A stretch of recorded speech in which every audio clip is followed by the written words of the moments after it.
Hello friends, income tax return financial year 2019-20 assessment year 2020-21 की ITR filing start हो चुकी है। आप सब आईटीआर फाइल कर सकते हैं FY 19-20 असेसमेंट ईयर 2021।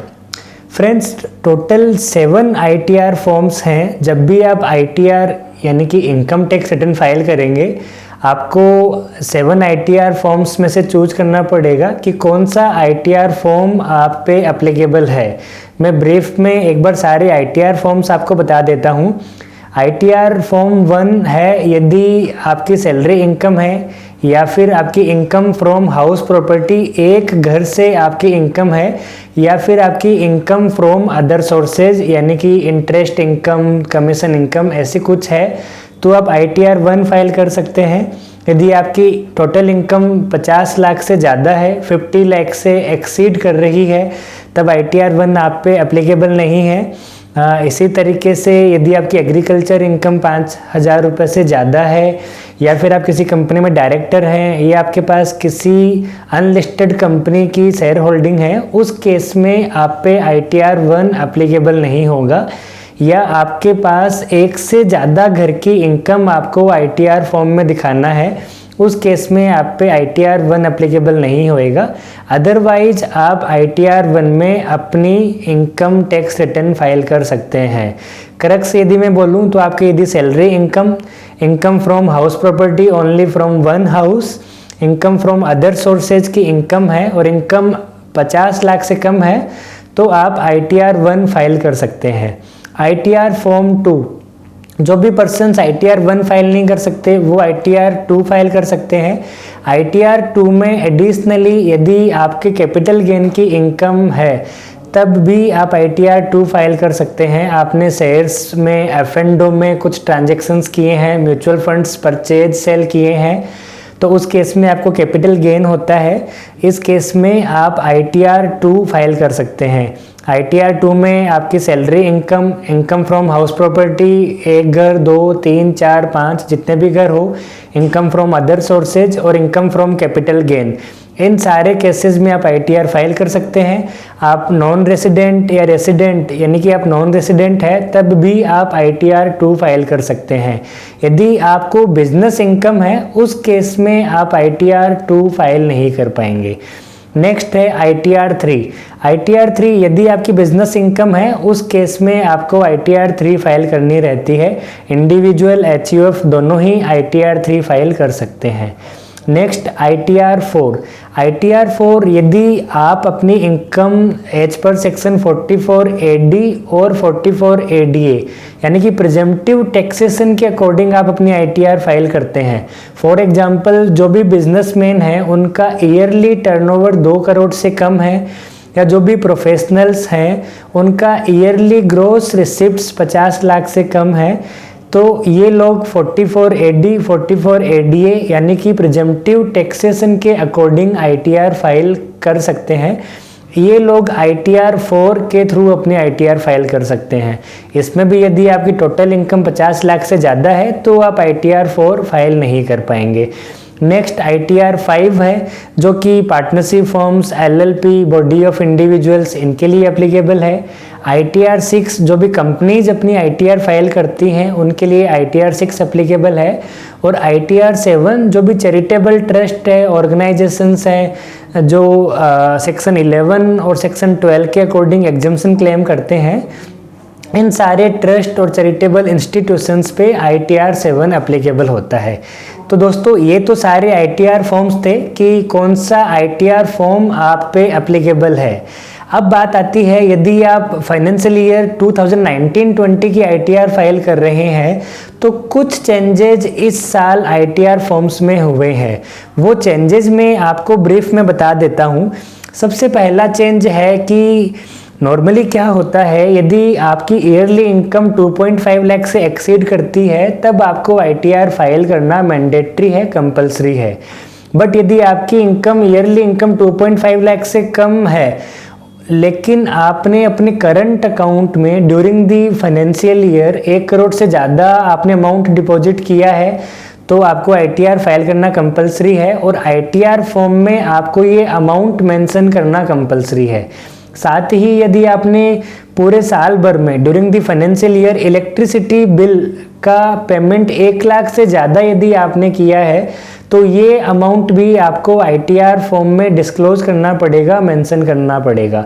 इसके अलावा यदि आपने फॉरेन ट्रेवलिंग एक्सपेंसेस आपके हुए हैं, आपने फॉरेन ट्रेवलिंग करी है या किसी फैमिली मेम्बर ने की है जिसका एक्सपेंसेस आपने पे किए हैं और ये एक्सपेंसेस 2 लाख से ज़्यादा है, तो ये आपको ITR फॉर्म में डिस्क्लोज करना, मेंशन करना इस बार के ITR फॉर्म में ज़रूरी है। New schedule DI। फ्रेंड्स, हम सबको पता है अंडर चैप्टर 6A हमें जो भी डिडक्शंस मिलते हैं, जैसा कि डिडक्शन अंडर सेक्शन 80C आपके लाइफ इंश्योरेंस प्रीमियम है, म्यूचुअल फंड है, ट्यूशन फीस का पेमेंट है, या फिर अपना deduction under section 80D medical health insurance premium के, ये सारे डिडक्शंस जो मिलते हैं ये नॉर्मली हमें 31 मार्च तक ये इन्वेस्टमेंट करने रहते हैं।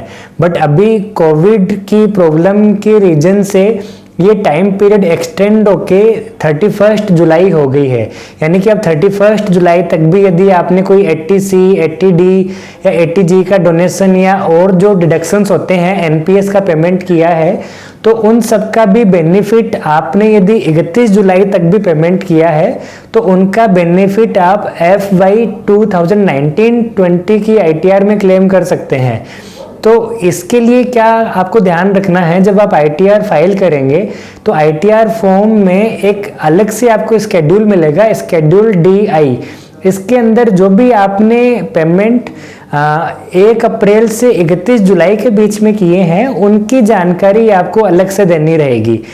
एक और जो चेंज है वो ये है, जब भी हम ITR फाइल करते हैं और हमारा इनकम टैक्स रिफंड बनता है तो हमें ITR फॉर्म में बैंक डिटेल देनी होती है। तो जो हम बैंक डिटेल देते हैं उसके अंदर हमारा इनकम टैक्स रिफंड आता है।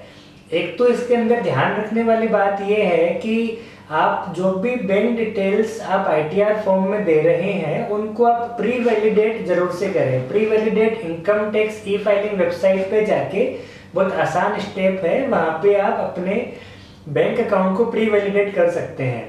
अब जो चेंज हुआ है वो ये है कि पहले जैसे फॉर एग्जांपल आप ITR फॉर्म में 4 बैंक अकाउंट आप डिटेल्स डाल रहे हैं, तो पहले आपको इन 4 में से कोई एक सेलेक्ट करना होता था जिसमें आपको रिफंड चाहिए। अब आप केवल एक सेलेक्ट नहीं करके मल्टीपल बैंक अकाउंट्स भी आप सेलेक्ट कर सकते हैं जिनमें आपको इनकम टैक्स रिफंड चाहिए। फॉर एग्जांपल आपने 4 टोटल बैंक अकाउंट की डिटेल आप फिल कर रहे हैं, 4 में से आपने 2 बैंक अकाउंट पे टिक मार्क कर दिया, तो उन दोनों में से जो भी आपने प्री वैलिडेट किया है उन दोनों में से किसी एक में आपको इनकम टैक्स डिपार्टमेंट आपको रिफंड इशू कर देगा। तो पहले केवल एक ही अकाउंट पे हम चूज कर सकते थे for the purpose of income tax refund, अब हम मल्टीपल बैंक अकाउंट्स भी चूज कर सकते हैं इनकम टैक्स रिफंड के लिए। एक जो और चेंज है वो नॉन रेसिडेंट के लिए है।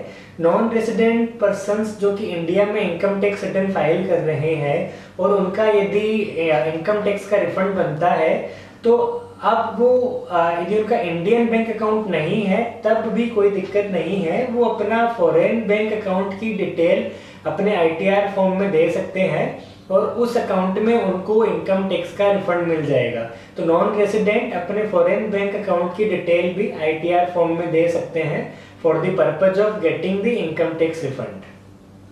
नेक्स्ट 2 सेक्शंस ITR फॉर्म में ऐड हुए हैं। सेक्शन 80 EEA, आपने कोई होम लोन लिया है ड्यूरिंग द FY 1920 और आपके होम की वैल्यू अप टू ₹45 लाख है, यदि आप जो भी कंडीशंस है वो फुलफिल करते हैं तो आप 1.5 लाख का एक्स्ट्रा इंटरेस्ट का बेनिफिट क्लेम कर सकते हैं। जो 2 लाख रुपए का इंटरेस्ट ऑन होम लोन का बेनिफिट मिलता है अंडर सेक्शन 24 वो तो आपको मिलेगा ही मिलेगा। इसके अलावा भी यदि आपका इंटरेस्ट का पेमेंट है तो up to ₹1.5 lakh as per section 80 EEA जो भी कंडीशंस दी हुई है वो आप फुलफिल करते हैं तो आप इसको आप ITR में क्लेम कर सकते हैं।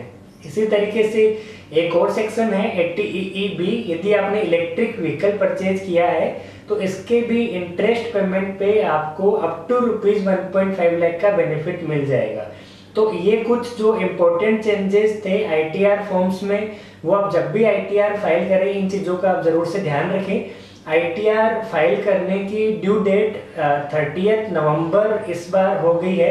नॉर्मली ड्यू डेट 31 जुलाई रहती है। कोविड के प्रॉब्लम को देखते हुए ये डेट एक्सटेंड होके 30 नवंबर 2020 हो गई है। तो अब FY 19-20 की ITR 30 नवंबर तक और FY 18-19 की ITR अभी 31 जुलाई तक आप फाइल कर सकते हैं। धन्यवाद।